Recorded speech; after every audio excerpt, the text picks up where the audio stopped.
Hi friends, ఈరోజు ఓటీటీలో లక్ష్మీ కటాక్షం అనే తెలుగు మూవీ స్ట్రీమింగ్ అవుతుంది. ఇది 11 నెలల క్రితం థియేటర్లో రిలీజ్ అయ్యి ఫ్లాప్ అయింది. ఇప్పుడు ఓటీటీలో స్ట్రీమింగ్ అవుతుంది. ఈ మూవీలో సాయి కుమార్ గారు, వినయ్ ప్రగత్, అరుణ్, దీప్తి వర్మ అని చాలామంది నటించారు.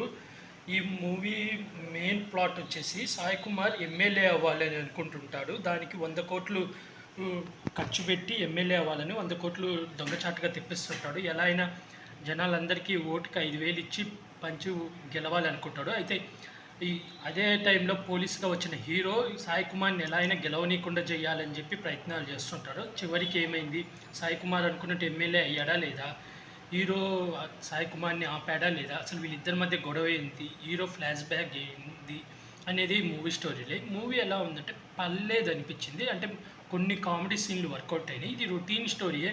విలన్ ఉంటాడు, విలన్ ఎలా అయినా ఎమ్మెల్యే కావాలనుకుంటాడు, హీరో ఉంటాడు, హీరో ఆపాలని ప్రయత్నాలు, సేమ్ కాన్సెప్టే అలాగే ఉంది. ఈ మూవీలో మెయిన్ ప్లస్ ఏంటంటే సాయి కుమార్, ఎక్కువ Sai Kumar one man show లాగా యాక్ట్ చేశాడు. చాలా బాగా యాక్ట్ చేశాడు. కామెడీగా, సీరియస్గా చాలా బాగా యాక్ట్ చేశాడు. అలాగే హీరోగా చేసిన పోలీస్ అతను కూడా చాలా బాగా చేశాడు. అతనికి ఒక ఫ్లాష్ బ్యాక్లో లవ్ స్టోరీ ఉంటుంది, అది కూడా బాగుంది. ఆ ఫ్లాష్ బ్యాక్లో హీరోయిన్ కూడా బాగా యాక్ట్ చేసింది. అలాగే యూట్యూబర్స్లో షార్ట్ ఫిలిమ్స్ అలా చేసిన పర్సన్ కూడా ఒకతను ఉన్నాడు.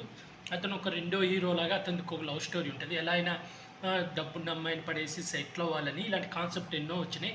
అతనిది కూడా ట్రాక్ కానీ అది కానీ చాలా బాగుంది. ఓవరాల్గా అయితే యావరేజ్ మూవీ. ఇది ఒక రొటీన్ స్టోరీయే, వన్ టైం వాచబుల్. ఓటీటీయే కాబట్టి చూడొచ్చు. కొన్ని కామెడీ సీన్లు అయితే బాగా నవ్వొచ్చింది, అవి అయితే చాలా పండాయి. డైరెక్షన్ కూడా బాగా ఉంది, కానీ రొటీన్ స్టోరీయే. అయితే ఈ మూవీలో క్లైమాక్స్లో ఓటుకి డబ్బు తీసుకోకుండా ఓటు వేయాలంటూ ఒక మెసేజ్ అయితే చాలా బాగా ఇచ్చారు. అదైతే చాలా బాగుంది. ఓవరాల్ అయితే మూవీ ఓకే అనిపించింది. మూవీకి నేను రేటింగ్ వచ్చి 5కి 2.5 ఇస్తున్నాను. మీరు ఎవరైనా ఈ మూవీ చూడకపోతే ఓటీటీలో స్ట్రీమింగ్ అవుతుంది, చూసాను ఫ్రెండ్స్. అలా ఇలాంటి మూవీ రివ్యూస్ కానీ వెబ్ సిరీస్ రివ్యూస్ కానీ కావాలనుకుంటే నా యూట్యూబ్ ఛానల్ని సబ్స్క్రైబ్ చేసుకోండి friends. Like, share, comment, subscribe friends. Bye.